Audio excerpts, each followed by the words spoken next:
Стопанската комора на Македонија не поддржува ново задолжување на државата за непродуктивни трошоци. Владата вчера повторно ги задолжи граѓаните за нови 45 милиони евра.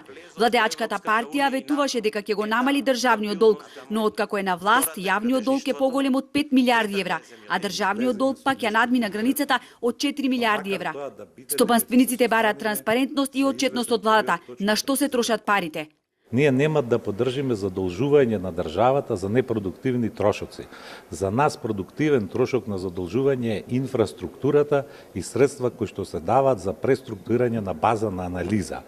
Значи, механизам за контрола на буџетските трошења мора да има и мора да има поголема транспарентност, а за тоа е потребно медиумите, невладиниот сектор, коморите да имаат апсолутна контрола на процесите на трошење на парите.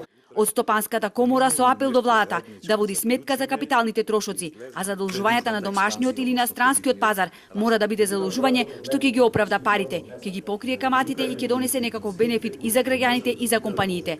Тоа однос го бараат и меѓународните финансиски институции, вели претседателот на комората Бранко Азески, кој меѓу другото потенцираше и дека честите избори и штетат на економијата. Ако општественото милје има потреба од тоа и тоа е во функција на понатамошен развој на државата, нека се држат ако треба избори секои 2 месеца.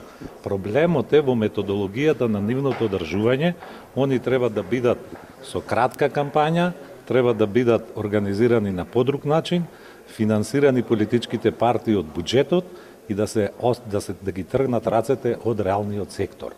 И додека бизнис заедницата без исклучок укажува дека евентуалните избори ќе влијаат лошо врз економијата и ќе ги одвратат инвеститорите кои така ги нема, а згора на се значат одвлекување на ресурси, оти се скапи, а бизнисот се соочува со неизвестност, министерот за финансии Тевдовски покрај инсистирањата на Алфа одби да зборува за новото задолжување на државата.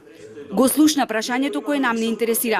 Праша од која телевизија сме и рече дека задолжувањето не било тема на научната конференција, иако на истата се дискутираше токму за економските политики на Република Македонија. Излеземе со нешто конкретно.